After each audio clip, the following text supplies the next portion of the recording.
Hello and welcome to our home here in Brittany in northwest France. If you're here for the very first time, my name is Jane and I live with my husband Mike. We're completely debt and mortgage free, we have no rent payments, and we live a thrifty life on a less than average income for France. So today the topic of what I'm going to share with you in my mid-week money chat is how do we set long-term savings goals? How do we make long-term savings?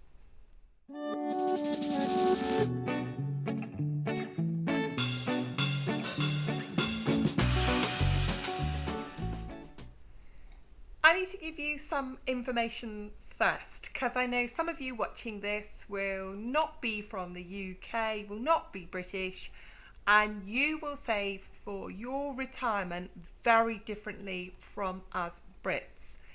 Now, what we do as British people is we have two pensions. We pay into a UK state pension, which we have done. We have paid in all the years that we have to pay to get that. And we also have, as workers in the UK, occupational pensions. And Mike and I have paid into our occupational pensions. So we are not saving up for retirement. We have already saved for that. So whereas you, for example, in some countries, you save in the bank, you save in a fund, you save a lump sum, and then you split that over your years of retirement. We've saved that already. So I've put that one out there already. British people, you know that. Sorry about that. But I know some people are not from the UK and they save for their retirement earlier. So let's get that one out the way first of all.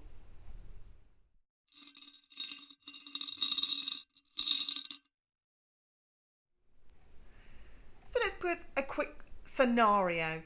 Let's imagine you have decided you want to save a lump of money for something big.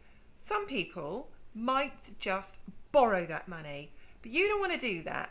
You want to save a lump of money for something. House deposit, wedding. You want to save a lump of money to buy something, a motorhome, a boat, a car, whatever it is that you've decided. The first thing you've done is you have made the decision that you want to save a lump of money.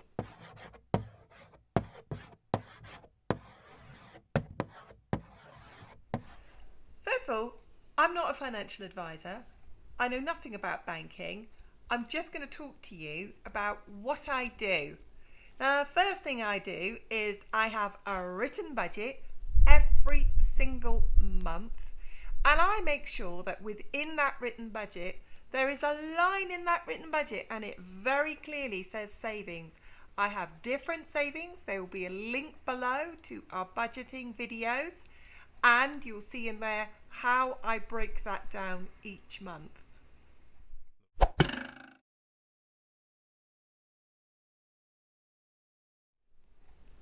Now, finances are personal. That's why they call it personal finance. We set ourselves personally a target each month of a percentage that we choose to save. Our percentage is always more than 40% each month. But there's a suggestion for you. It's nothing more than that. If you are going to have this savings goal, work out what your percentage is each month that you can actually save.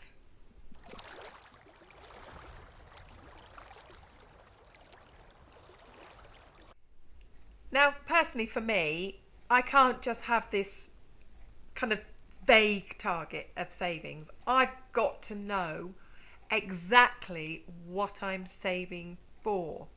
Now, we've had savings targets, saving for a barn, saving for a lawnmower, but our big one, because cars here are very expensive here in France, is a car. So my big savings target, and it's going to take me a while, but I've just got that focus now, haven't I, of a car. So there's my point. You've got to have a name for that savings fund. Your savings fund could say boat. I don't know, people do save for these things. Your savings fund could say car, caravan, daughter's wedding, whatever, but give your savings plan a name.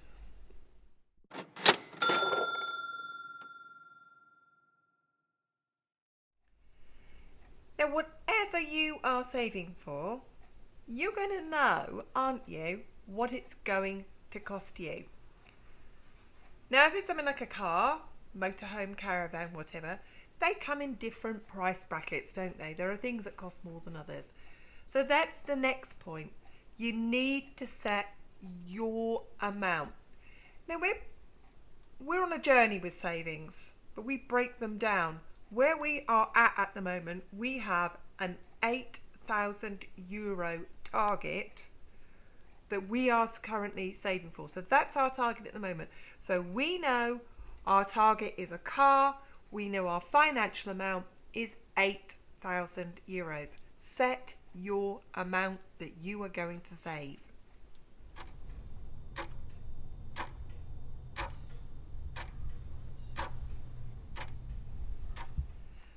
Once you've decided what you're saving for and how much you need to save, you need to then set a timeline. Our timeline is 2 years or less, but our maximum timeline is 2 years. And we know we need to break that down into 24 little chunks. As we have to think about each month is a chunk of that saving. It's 1/24th of each of that parts. And we know we have to set aside €333 a month. So the amount of time, break it down by the amount of months, and that is the amount you need to save each month.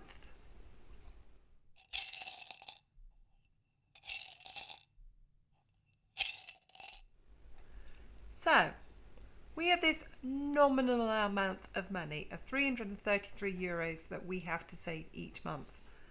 Now here's the point. That money each month is not ours. It's the car's money. It's a bill. It's a line on the budget. And that's the starting point of the mindset, isn't it? Because all of that before, you know that. You know you've got to set a target. You know you've got to set an amount. It's knowing each and every month that that money has got to go. And here's my very best, and it is only a suggestion, would be that you make a standing order each month when you get paid that money goes first thing. If you get paid on the last day of the month, make sure your bills are going out on the first of the month, and exactly on that day that money goes straight into your savings account. And put it in there. It's not your money anymore. It's your savings account money. It's the car's money. It's the caravan's money. It's the daughter, son's wedding's money. It's not your money anymore. It's gone. It's in the savings pot.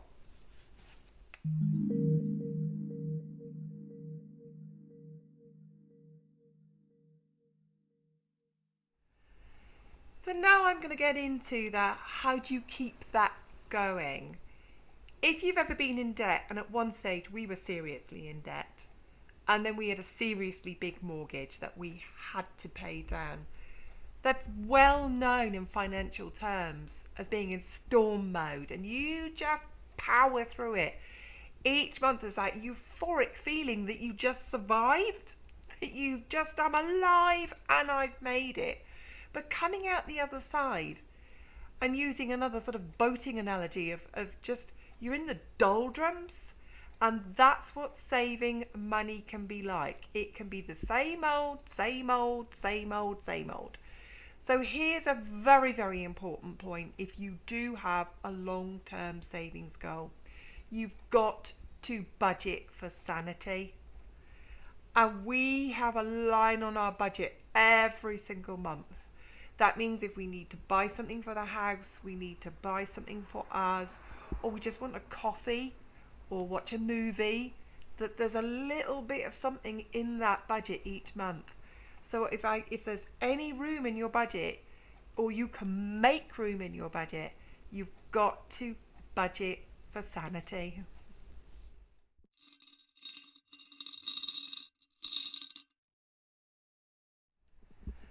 Do you know what?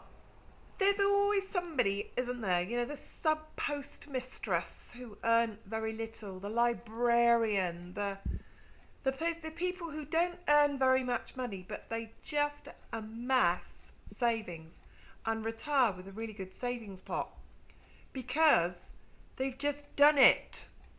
And this is the bit where we talk about, and I had to write this down here, of the aggregation of marginal gains. And it's like those tiny, tiny, tiny percentages. And it's where you live a frugal life and you save a little bit on absolutely everything. You've turned your thermostat down, you turn your central heating off a little bit earlier, you turn the oven off 5 minutes earlier and let it cook in the residual heat. You use your slow cooker, not the oven. You don't use the tumble dryer. You know, those little things. And people can be really cynical about it and think that these things don't matter. Well, they do. It's the aggregation of marginal gains. It's those things that you do all of the time. Savings are exactly the same. How do people save successfully? They just do it. They do it every month. They put that money aside every single month. So just remember that. It might feel, and it will feel sometimes that you're getting nowhere very slowly. But believe me, even a journey of 10,000 miles, you can only do it one step at a time. You just put one foot in front of the other. You put another pound in, another dollar in, another euro in. You save here, you save there. But you do it every single month. Keep going.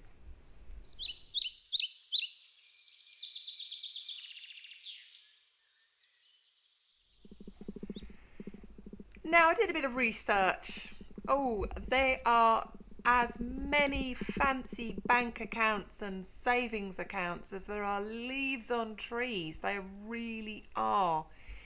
You obviously can go and get your own advice from that, from your own bank, just as a starting point. Personally, I just think any old savings account will do. The savings rate and the interest rate is low, which is good for lots of people. For savers, not so good. Nonetheless, the secret of this is simply doing it. Not procrastinating, not putting it off, but actually every single month putting the money into a savings account and not spending it.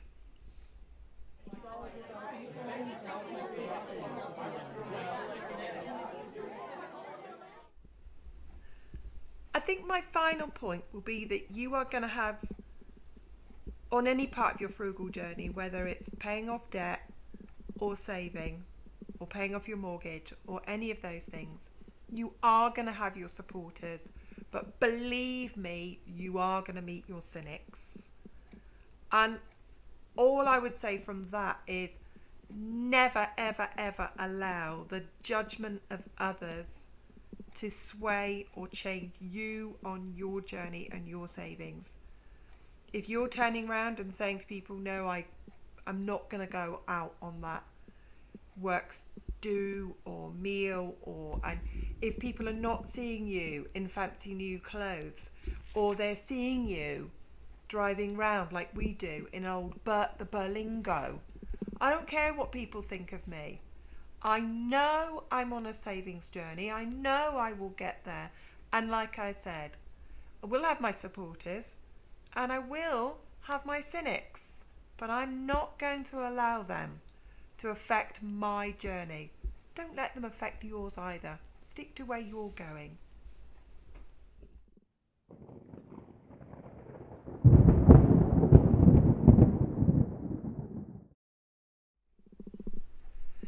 Well, I hope that answers some of your questions about how we meet our long-term financial savings goals. We're always saving for something. That's life. That is life. Just got to get on with it, haven't you? There's always something to save for. Anyway, thank you so much for listening to me again. Give it a like if you enjoyed it, please do. Don't want to miss any more of this? Make sure you hit the subscribe button. I absolutely love it when you comment. I read every comment and I answer every comment. So go on, leave a comment and I'll see you next time. Bye bye.